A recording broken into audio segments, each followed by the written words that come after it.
Hi there, welcome to an ordinary review with PJ.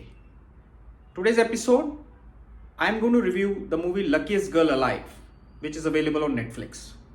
The movie is on a novel written by Jessica Knoll. She also writes a screenplay for this movie. The movie stars Mila Kunis, Connie, Britton, and Wittrock in main roles. The movie is a very interesting drama thriller, I would say. The movie starts off with Mila Kunis, who is an aspiring writer. She writes for a women magazine and she is looking for a breakthrough to write in the New York Times. That's her aspiration. And she's engaged to Wittrock, who has a very successful job. His company is sending him to London on an assignment, and he wants her to accompany him there. He feels that instead of trying to write for this women's magazine, she should sign up for a freelance program in London and write for herself. She is not very keen, because she feels that her aspiration is to get and write for New York Times.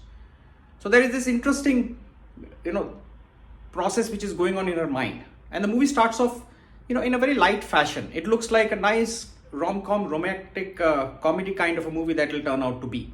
Where Mila Kunis is going through all these thoughts, confusion in her mind, and she, speaks them out as a dialogue. You will get a little bit of a feel of Bridget Jones's Diary as you watch this movie. And you feel it's going to be fun.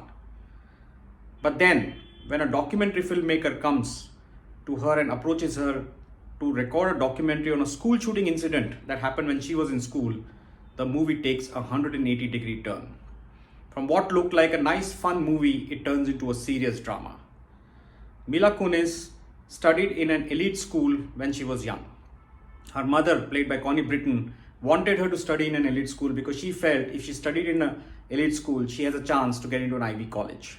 So her mother is shown as this eccentric lady who is very ambitious, wants to give the best to her daughter.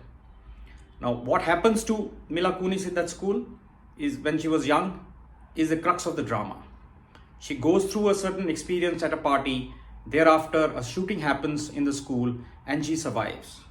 There is a suspicion that perhaps she was part of the group that actually was involved in the shooting. Is that all true?